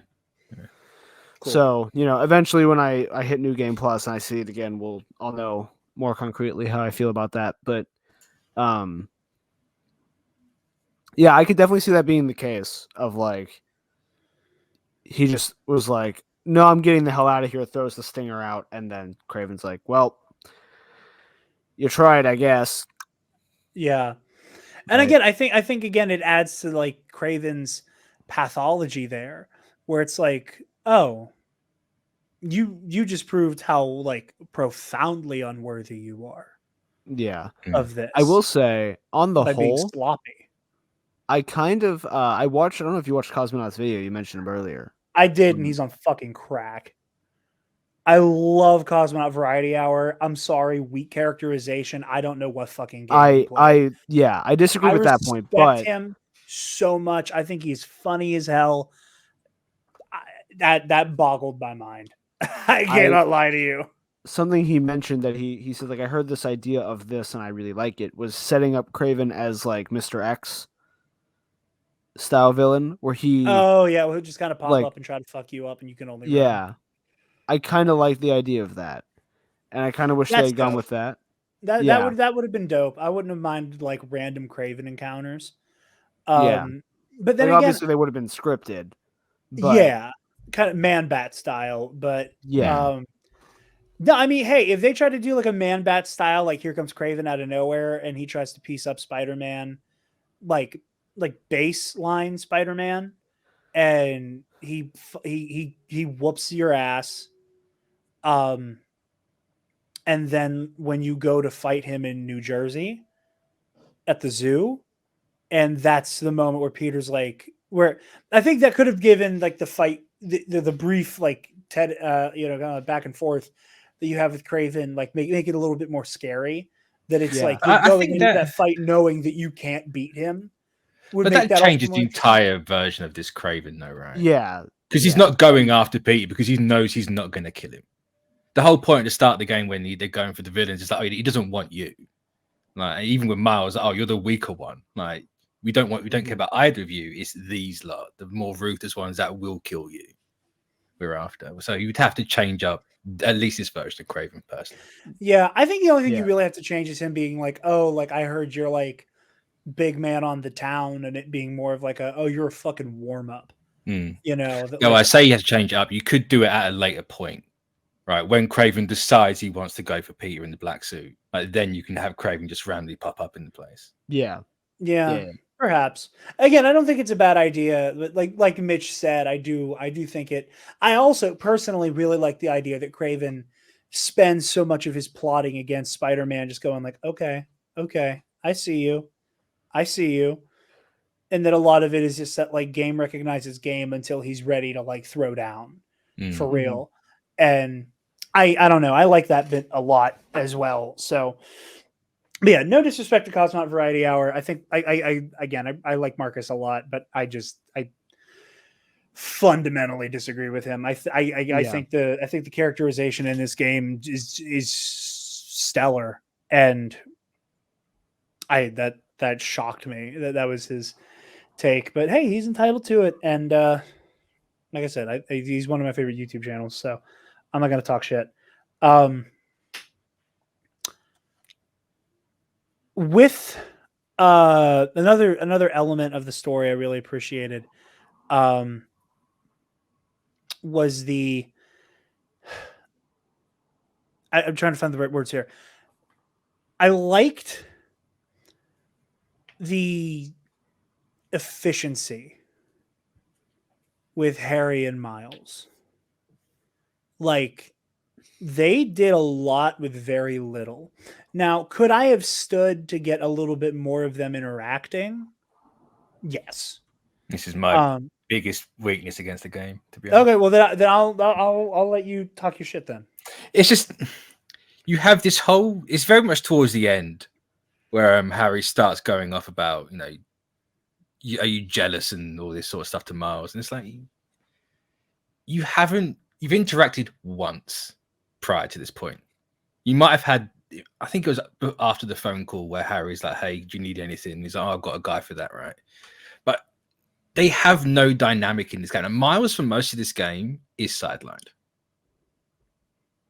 Like, he doesn't, he has the Brooklyn Visions plotline and the music stuff. I can't remember what it was.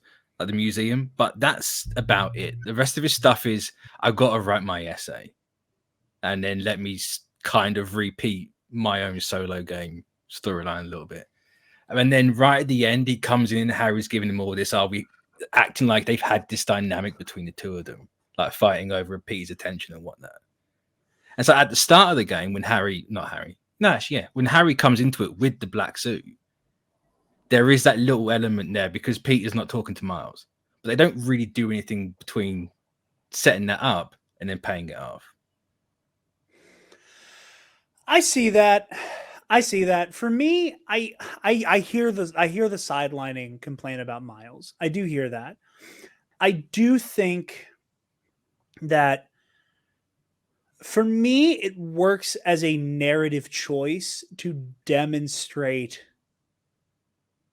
how Peter is shafting him even before he dons the symbiote. And I get that. I just want to say as well, like, I know it's Peter's game, right? You've had Miles Morales' game. The Spider-Man, just the blank Spider-Man titles, is Peter's stories. So I get that. I just think they could have utilized him in the middle a little bit more. I agree. I think there could have been something there. I think there could have been, a little bit more tension. I think there could have been, you could have maybe added a little bit more of like the, hey man, what the fuck was that moments before Miles is, beating the dog shit out of Peter. But like, I do like the idea of Harry, and I next I do want to talk about the way the symbiote manifests for a lot of people, and the way that is interpreted in this story, because I do think it's very cerebral. I think it's very clever. I do like the way that it manifests in Harry's insecurities, and that with Harry, it's manifesting in this sense of replaceability. That he has clearly always felt undervalued and replaceable because of his father, which is tragic. Also that he's missed X amount of years. Yeah, and the thing with the stuff with his father is so incredibly tragic because, like, we see that again, as misguided as it may be, as incorrect as it may be, Norman has nearly laid waste to this city twice now in the name of Harry Osborn. But he feels replaceable there. He feels as though that because he has missed so much time with Harry and MJ, or with Peter and MJ, that like he is inherently interchangeable now. That when he sees Miles, when he sees this new hotness in Peter's life, this student, this friend, this brother in arms, that when the symbiote is talking through Harry, it manifests as this like one-sided, only one of us can have Peter, you bastard. That for me, that does work completely. Like that element of jealousy, and it's because it's irrational. And it's because it is fully based in this, again, weird, one-sided, I almost said venom in terms of like toxicity. But I don't want to do that. That's just too clever. I mean, I wouldn't have thought it. I know. I was about to say it, and then I was like, nope, that is exactly the word I can't use. The same way I keep wanting to say carnage in regards to the destruction caused, and I'm like, nope, that's in this context, that is a capital C, and I can't use that word right now. I will say for Miles's story, it felt like they were fumbling a recipe for most of the way, and then it came out perfectly cooked and presentable. For me, in the third act, Miles' stuff is fantastic. Yeah, and because the whole, it's just like he's suppressed this trauma with Lee, mostly like just the way, like obviously in the first game it's emotional adrenaline that's getting him through what's happening, and then he copes with the loss of his father, and then he has the Spider-Man powers, and like that's a whole thing in his life, and now suddenly Lee's back on the board. And all of a sudden he's like, oh, I never processed the fact that this person murdered my dad. Yeah. Right. And I think they could have done more with that. And this is, I didn't talk about it in last week's episode because, plot stuff, but I mentioned it to you. I'm like, this feels kind of weak to me. And again, I hadn't quite finished the game yet. I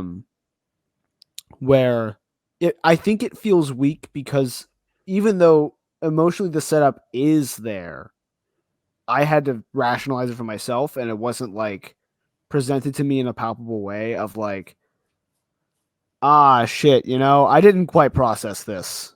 I didn't go over this part in therapy the way I should have. and now it's manifesting in a very unhealthy way, and I don't know how I'm going to deal with this. And Peter's not helping me, and I feel really lost. I think they could have characterized that portion of the story better. And then Miles is like, I talked last week about how emotionally mature a lot of these characters seem, and like, here's everyone else. Here is Miles fucking Morales, right? Yeah.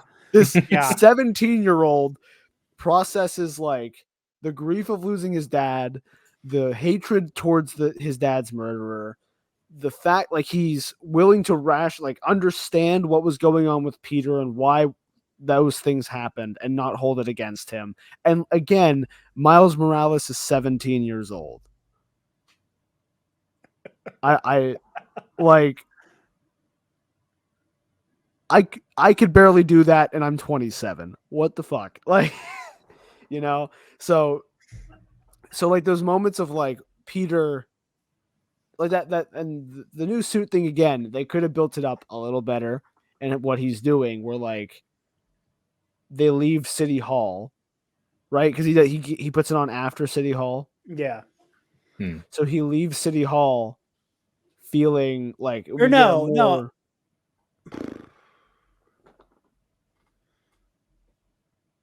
I'm pretty sure it's after City Peter Hall. already doesn't has he the go plan see by then. Haley?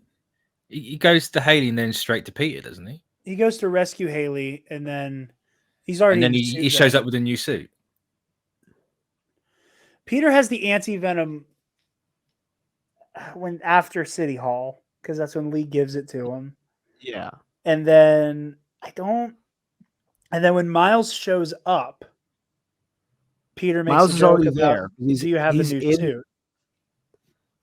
Peter Miles makes a is joke there. about, do you have a new suit? Is that a symbiote too? And they laugh about it. But Peter already has the anti-venom. But Miles is present when he gets the anti-venom. So I think it's after City Hall. Yeah. That like maybe he leaves City Hall feeling like more full as a person, right? Because he's emotionally worked through some stuff. And that's when he's like, I gotta stop trying to be Peter Parker. Right? Yeah. Like more than he already has, but he's like, I was letting this thing keep me distant from the people in my life, and I've seen Peter go through that, and like he has struggled with it, and I can't keep letting myself do that, and I'm going to manifest that with this new suit. And if we got like one scene, fucking great. Yes, incredible, impeccable, factually. No. So like if we got one scene of Miles acknowledging that before he shows up with the new suit, I think, and then like smooth out the beginning where we get more of a foundation of like he's really struggling with the fact that Lee, like I know like they put the dialogue there, but there's something about it, maybe because I'm so invested in the symbiote stuff that it feels separated, Yeah. That like it took me a while to fully comprehend what he was going through, that like they could have made it a more cohesive parallel running plot, and instead it feels kind of sidelined. That's fair. Because even the whole Martin Lee bit with Miles' biggest bit of character development in this game, like it's all in service of Peter. Yeah. Like it doesn't feel like he has his own. He has his own thing, obviously, but it's not his own thing. It still revolves around Peter, which like it was great. I loved it, but I just wish. But it does catapult us into a point where Peter recognizes like Miles is ready to be like, like Peter realizes like he's ready for the trials. Yeah, I mean when you can punch with lightning like that, you can't. Right. You haven't got to worry about this kid. Yeah. Hey, one of them got captured by Kraven, and one of them didn't, though. So I understand the hesitancy at first, though. Also, why is it Miles gets all the cool symbiote suits, or quote cool? Right, they're a bit for me, but he never has the symbiote in the game. I think it was for the fun of it, I think I don't think it's his fault that Miles has gotten more modern interpretations of like the cool, edgy symbiote shit, whereas like Peter, like there's just kind of like one version of it, and it's just like his shit. It's a black suit. And I've talked about this before, like when we got the gameplay reveal, right? I love that it's not just the advanced suit in black, which they have, and Which is I cool. love it. I love it. But like the fact that they made it look disgusting, and the fact that it gets grosser over time. Yeah, it just gets hard to look at. Oh, It looks like the backside of a nutsack on his head. No, it's horrible. Oh, it's so sinewy and gross, and it's perfect. It's incredible. I loved every minute of it. I was like, yes, this is what the black suit should look like. With regards to the symbiote, just so the other thing I wanted to touch on, as just again, we talked in the non-spoiler review how a lot of the time the symbiote is handled it makes Peter bad. It makes him stronger, but bad. And it makes him act erratic and aggressively. And, a lot of the time, whenever like there's symbiote adaptations, it kind of stops there. And it's one of the things that I think pulls away from how fascinating that can be for Peter Parker as a character. So the fact that we see that the way that the symbiote corrupts the minds of its host in so many different ways, that, like we were talking about with Harry, it hones in on that sense of replaceability.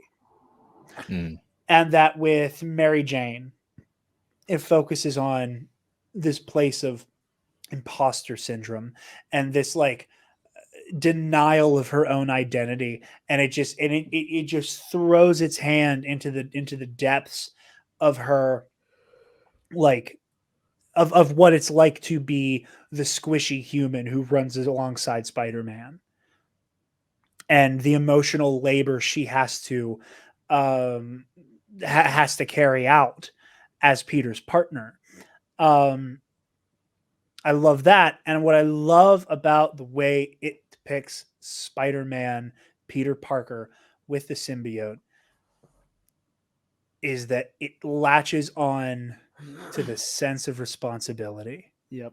And this like deep-seated, and I love that Peter at no point, like, he has his, I'm the hero here, not you moment. And in the trailers, out of context, it's framed as I'm going to put some dirt in your eye. It's framed as Peter's ego run amok. When in context, it's much more fascinating. In context, it is this, it's this weird manifestation of Peter kind of almost looking at somebody and going, you aren't outside the way I am. Do not come in my house and start telling me about me to my face like I don't know this shit inside out, backwards, forwards, and upside down. And that it's not I'm the hero because I'm great. It's I'm the hero. This is my fucking job. Don't tell me how to do my job. And that it is on me to protect this city by myself. I save people. I don't get saved. Get out of my way so I can do this job for you, because all of you demand so fucking much of me all the time. And again, it is clever and it is brave, because you get everything you want from that hyper-aggressive Peter Parker, while it also being a fascinating character study and proof that maybe Peter needs to take a break.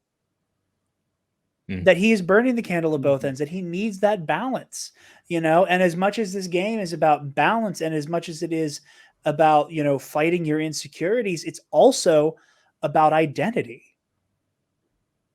And about how, I think this version of Spider-Man, as much as we like to talk about it being a noble trait in Bruce Wayne, that Peter is on the verge of that, the voice didn't get to me because it was calling me Bruce, and that's not what I call myself in my mind.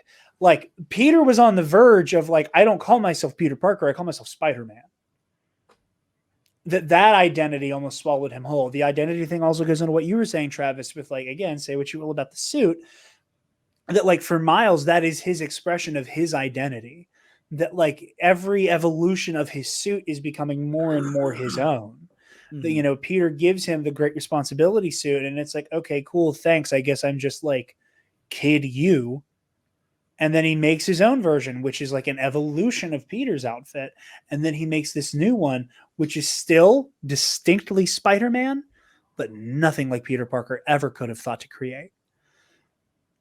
And I think that's beautiful. And I love the way that Peter here has this weird conflict of identity where everything's riding on me. Harry's going to die. Kraven's going to destroy the city. This stupid fucking kid got captured. And now I got to save him because it's always up to me, and it always has been, and it always will be. And that crushing sense of, if I don't do everything right, everyone dies. And the way that it manifests in Peter's subconscious as the moment Aunt May died. You know, and I think it's really interesting. I believe Story Street is the YouTube channel. They did a beautiful video essay last year, I believe it was. I saw it last year, where he talks about how Peter blames himself for so much of what happens in the first game. That after every big story beat, there's a moment where he goes, "Oh fuck, if I didn't do X." Down to him blaming himself for using a bio weapon on the city. So like a chain of events he had no way of predicting, no way of stopping, no way of anticipating, no way of that, like all of this just fucking happens, and like Peter is blaming himself. And I love the fact that thread that Peter at no point is ever told, "Hey, this is not your fault. Lee, Octavius, none of this is your fault." The story never makes him confront that. And I love the fact that thread of none of this is your fault, you're actually cleaning it up. You're doing everything you can, and that's what makes you a hero, because you don't give up. None of that is ever addressed until this game, and I love that. I love that decision is made, that like, because he has all of this pent up, if I fuck up, everything falls apart, and now the stakes are so much higher. Because the people who I have to deal with are getting more intense. The nature of these situations are at the point where, like, we had a worldwide plague on the table last time.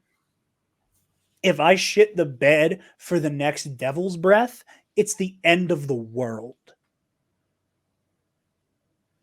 And that manifests in this burden of responsibility.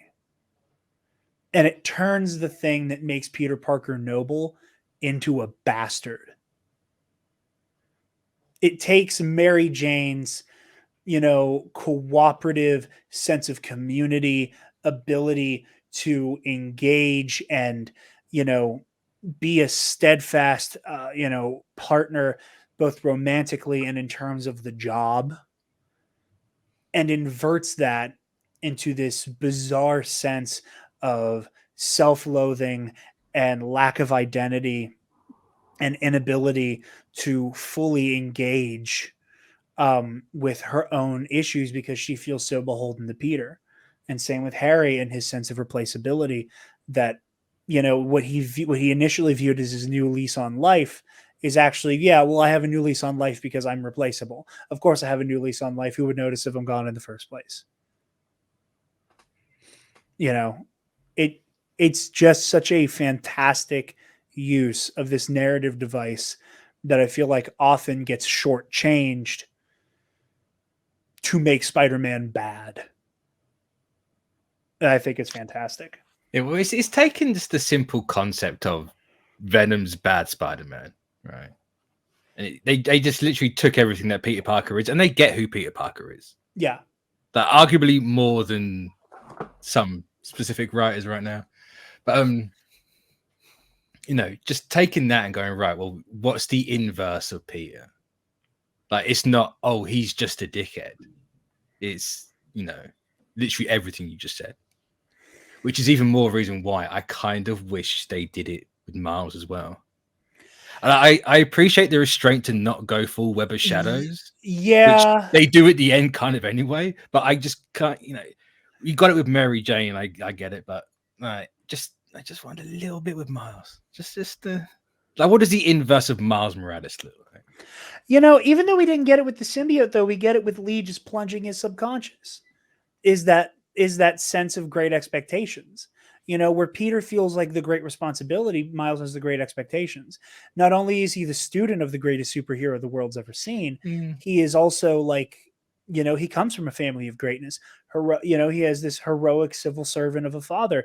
He has this heroic civil servant of a mother. He is aware of the fact. And again, like I'm a fucking white guy from Latrobe, Pennsylvania, but like I don't think you can pretend that like part of the critical analysis here that none of us are capable of giving because it's not lived experience for us. But like I don't think you can avoid the fact that like he is a prominent young Afro-Latino man who is like, very much in academia in a lot of these situations where he is expected to outperform his peers to be considered their equal. Like he has to exceed them just to be on the level. So like, I think that's a big part of it for him as well. So while we don't directly get it from the symbiote, I think we get a more explicit version whenever Lee, just does the like mind shit with him. I mean, that's a fair point. I mean, and I was going to bring that up next as we were talking about like the people who get infected, but like, I think I just want symbiote Miles. Has Miles ever had a symbiote in the comics? I know he's gone against Venom and Carnage, obviously, but has he ever actually had? Yeah, he gets a black suit. I've seen images. I'm not going to pretend I've read it, but I know he got it. It's like, it's actually, if my memory serves, it's like the Miles 2099 suit, but it's like all black with kind of more like Mac Gargan Venom-y eyes and the hood with like white trim. Okay. I might be wrong, but I have an image of my head of that. That maybe I've made up whole cloth, but I believe that is his thing. But yeah. You have anything else to talk spoiler wise? I really like that the anti-venom comes about by essentially wiping the symbiote clean. And it's obviously they can't take it out of Peter because it's now part of him. It's like which genuinely surprised me because normally in games they take the symbiote away, right? Yeah. Admittedly, in this, I think everyone kind of would have clocked that they weren't going to take it away properly because it's a whole skill tree for him. But yeah, like they don't give you that much investment to take it away. Honestly, I was that Travis, you and I talked about how we invested our skill points. I tried to give as much as I could, like universally, and then I was like, okay, I think I'm pretty well rounded for both of my spider people. Now I'm going to focus on symbiote stuff because I don't know how long I'm going to have it. So I very much thought it was going to go away. So I did think maybe we would see some kind of mechanical symbiote equivalent, kind of like, because like when we saw the suit leaks and you were like, and you correctly identified the anti-ox suit, or not the anti, but the anti-venom suit as this game's anti-ox suit. That potentially he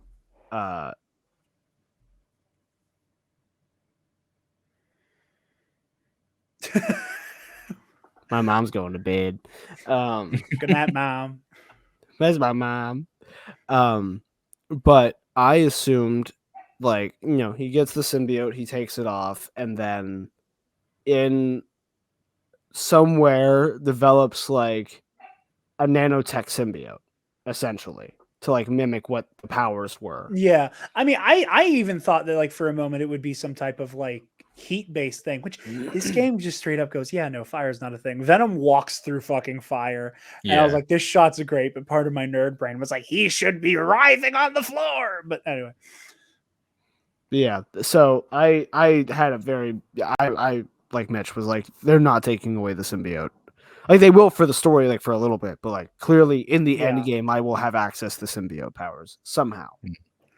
Yeah, I don't know. If there's one complaint I have, like in the end game, and it's kind of like a ludonarrative dissonance thing. It kind of surprised me the idea that Mitch, you just brought it up. It didn't occur to me that maybe like this was just Peter's norm for forever. Yeah, I think it is.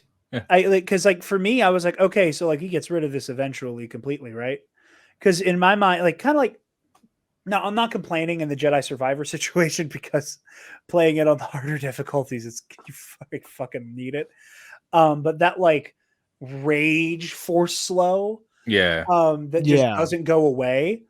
I thought the inverse was going to happen, or at the very least, like I would be able to choose like what my parries are. Because in the post game, I've been doing Superior Spider-Man, and when I parry something, I wish it was just the arms, and I don't want it to be goop. And I wish goop. I don't I not with auto, and I don't want don't want Otto's white goop. I don't need I don't need auto goop. Anyone can wear the goop. Bringing it back. And that's the other thing. It's a small complaint. I just wish you could pick what the parry animation was. Yeah, because I just want it to be the iron arms. I wish the parries were better. The timing's so off. Yeah, 100%. It's such a bad parry. Like, I don't mind that Spider-Man has a parry to talk about combat a little bit. I think it makes sense for someone who can anticipate anyone's move, or they see the future, or whatever the hell they do with Spider Sense. But if you're gonna do it, make it feel good.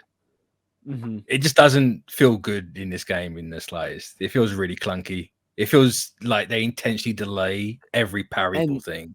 And I think because they made it not as a general thing to do, but with the idea of there will be attacks you have to parry. So we're going to make it around those attacks so that it barely works, if at all, for anything else. Yeah. I kind of assumed the parry issues were with me. I assumed that, like, I assumed I was again, like, I was like, yeah, I'm used to parrying shit with a lightsaber. So like the timing here's off because I'm to be honest, even the Jedi games, I don't think the parry's that great in it. I find the parry is so off. The timing in that game is it's not as bad as this one, but it's just slightly off. But yeah, but like I give the Jedi games a pass just because like I expect a parry and I expect it to feel soulsy and I just gotta get used to that timing. Everyone I've talked to that's played this game has been like, yeah, that parry is dog shit, and I refuse to use it possible. Parrying it's a really brave thing to have in a game like this, but if you get it wrong, it is so fucking wrong. But if you got it right, if they they're obviously gonna fix it either in a patch or save it for the next game or whatever. But if they can get that right, it could be one of the best feeling parries in any game. Yeah, it's just so close. Hell yeah. Well, I think that does it for our conversation. So Mitch, where can the lovely people find you, my friend? You can find me on the ComicBookCast YouTube channel. You can find me anywhere in the link tree on the screen, I guess.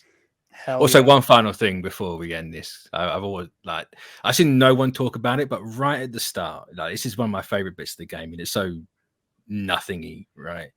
But in the whole classroom scene, and Peter starts talking about surface tension, and the very first thing they make you do is swing over the river. Oh yeah, and you can actually just glide. Like it's very tutorial-y in video games, but they didn't do it in the usual tutorial way. It's a detail I've seen no one mention, but I adore it.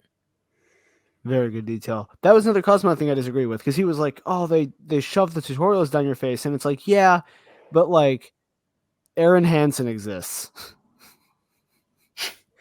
And if you don't know what I mean by that, when Spider-Man PS4 came out, Game Grumps played it, and it's like the worst video Game Grumps has ever made, because the whole video is Aaron Hansen going, I don't know what I'm doing. This game sucks. And he's just clicking through all the tutorials, not reading them. So he has no idea what he's supposed to do. And Dan's like, I don't know, man. What if you read the tutorials and just played the fucking game? Like, so I'm like, I'm okay with it stopping occasionally to avoid having people complain online of like, this game sucks. I have no idea what to do. And it's like, come on, man. Like, I was guilty of that in this because I just skipped through the little zip line thing you can do, and I just sat there for like 20 minutes trying to figure out which button it was. Yeah, I mean, I've done that. I did that a couple times for different things, but at least then I don't blame the game for that. I blame myself. I'm like, oh yeah, 100%. It was all on me. Yeah, I was like, I ain't going to use this. Stealth is too easy in these games anyway, and it's like, oh, I kind of want to do the zipline thing.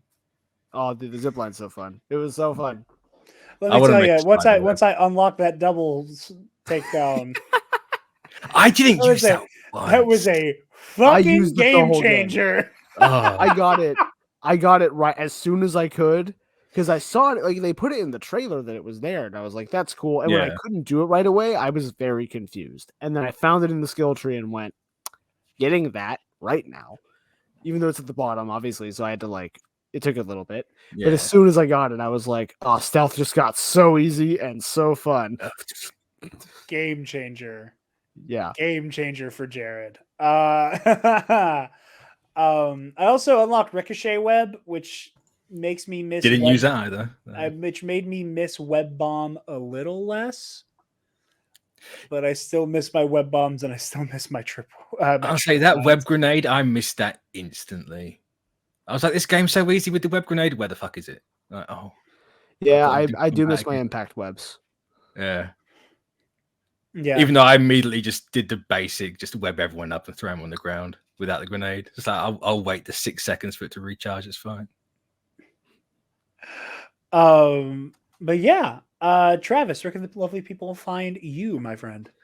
On Twitter, and I don't know if they can find my threads because it's private. I made it to check on a creator that I thought was in some hot water, and I don't think they really are. But because like they don't post on Twitter, but and the post people were talking about was on Threads, and I'm like, I guess I have to make a goddamn Threads to look at this. So, but just on Twitter at the thing, I don't tweet. It's fine. Every week you say you don't tweet, and you tweet at least once a week. Yeah. Wait, what was the last thing I tweeted? Let's find out.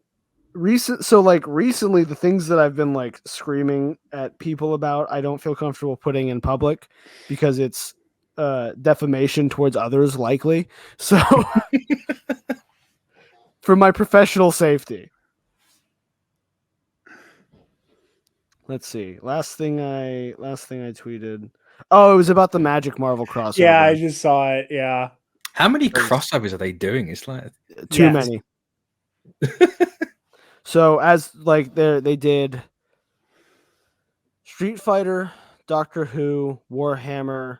They're doing Jurassic Park, Transformers, Walking Dead, Godzilla. You said that Armin just woke up in a cold fucking he sweat. did, yeah. For which one? Transformers. Oh, that if you say from, He-Man, there will be like a canon event. It's from last year, so it's from like last November. Yeah. He's probably got them all by now, anyway.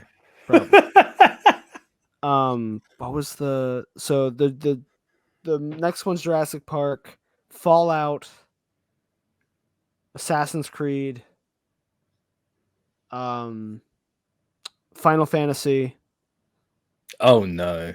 Yeah, and it's like oh no. It's a full. I like, don't do oh fuck. I don't do card games, but oh my god.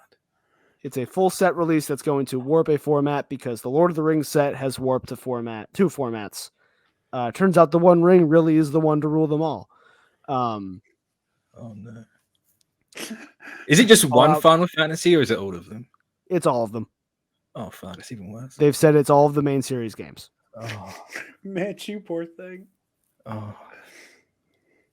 I just ask to pray for me. That's what I ask. Yep. Well, Dude, that's the like Marvel set made me scared. I was like, oh, this whole time I've been like, we're not getting Marvel or Star Wars because of Disney. Like the one that's gonna break me is DC when they inevitably do DC. Never in my wildest dreams was I like they're gonna do Marvel, and of course now everyone's because like there's the one of one ring that they made, so of course we're gonna get one of one Infinity Gauntlet. There's no way they don't. Yeah, it's really funny to me because like the last time we had like a big Magic segment or like a card segment on the show was when we were talking about that Star Wars one that got announced. And because there was a Star Wars one, you and I were very confident about no Disney owned IP. Yeah, I was like well, but now, especially like we don't know the name or anything about it. We just know that there is a space opera set planned for like 2025 that like they're working on the concepts for now. So like at this point, So when they say space opera, I always interpreted that as it's space opera themed. Could that quietly be like, oh, when we say space opera, we mean fucking Star Wars? Because they've shown honestly, God help Mike Doling. Holy shit. Well, because Maya Racker's card. He will be standing on top of the Latrobe card game store with a card, just like the sleeper has awoken. It's a standard set, so it's not going to be. It would be like how they're doing Jurassic Park, where it's like additional cards included in the set for fun. So like, even though they couldn't do all of Dune that way either, but like that's my only thing is like, if they're gonna do Star Wars, they're gonna do Star Wars. Yeah. In the same way that like we don't know what the product is for Marvel. We just know they're doing Marvel. So. Oh fuck! Magic's going for everyone. Yeah. Yeah, we were talking in the Latrobe people chat about how Magic and Roosevelt's are just having this moment of we have every IP in this economy. Goddamn. Listen, Travis has his cards. I have my shirts, and we will only meet financial ruin when the other gets into the other. I have piles there. There's piles behind the monitor. There's piles on a desk over there, piles in front of my TV, a whole... Travis has Magic cards. Do you live in the warehouse? Is that what it is? But I could start a store. Not actually, but like my collection is worth a significant amount of money that I should probably insure. You have cards the way failing comedians have t-shirts. Yeah. Just boxes and boxes and boxes and boxes. Well, like at some point, because I'm going to that convention in a couple weeks, I gotta get trades ready because it's like my birthday weekend. So I'm like, I'm gonna buy myself a treat. But to buy myself a treat, I gotta trade in some stuff I'm not using that's worth money. You know? Sensational. You haven't done one video today. No, at the very beginning, I hit out. Oh no, you did, yeah. Sensational. That's his word. I'll take you. So I had to play Future. Jared, where? I'm so. You do your thing later. I don't know. What are you doing? I am gonna do the outros here because there's less editing for me. You guys can find me on Twitter, Instagram, and Threads at DarkJedi2552, and you can find the Nerd Academy. You can find the Nerd Academy podcast. Yeah, less editing means shit like that stays in. It's fine. You got taken over by Duck Ock. That's what it is. What? You got taken over by Duck Ock. That's what it is. You fucking dolt. Miles' suit is clearly anyway. You guys find the Nerd Academy podcast on Facebook, Twitter, Instagram, YouTube, wherever you listen to podcasts, and on our website, thenerdacademypodcast.com, where if you click the student store link, you can get your hands on some TNAP merch. TeePublic.com. And if you would like, you can support us on Patreon. Hey, give me $1.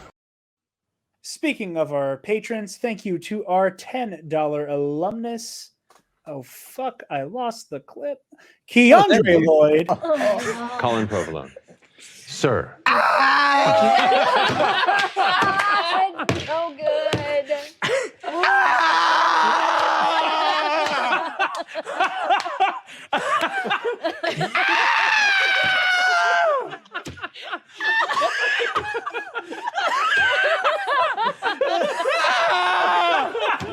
Steal yourself, Colin! Steal yourself! This is me stealing myself. And to Paco, a.k.a. Elix Jones. All right, ladies and gentlemen.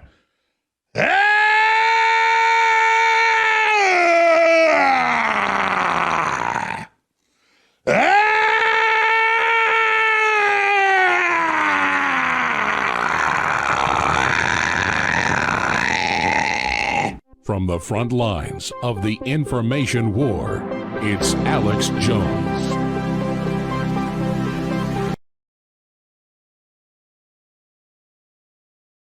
I can't believe a situation occurred where I get to play that clip in every fucking episode. It's bananas to me. Also, Ray Clausen asks that you guys donate to Equality Texas to help keep queer kids safe in the Lone Star State. Also, I'm going to bring this up in the intro that I record in the future that you heard at the beginning. But as always, we have linked below the Entertainment Community Fund with another round of negotiations between SAG-AFTRA and the AMPTP coming up. We ask that you donate to that. In the event that the AMPTP deliberately tanks these negotiations in the name of absurd profit and just absolute pig-headed capitalism, we could be not looking at another negotiation until January because these people are fucking morons and refuse to come to the table and part with even a little bit of their billions. So please donate to that fund and help make it so that these amazing artists who give us the stories that we love are able to fight for their rights. But with all that said, thank you so much for watching and listening. Oh, also, the rest of the Versus series episodes that we're behind on will be coming out soon. I want to try to record these next few next week. Like I said, I've been very, very sick the past couple of days. I haven't gotten a chance to really sit down and get the other one posted up. That's on me. But yeah, stay tuned for all of that. $5 tier is the Versus series. So yeah, check all that out. Thank you so much for watching and listening. And class dismissed. Stop! Move away from the cookie jar. Hey, Travis. Mm-hmm. Miles' suit is fucking awesome, right? Yeah, it is. It's great. It's the best.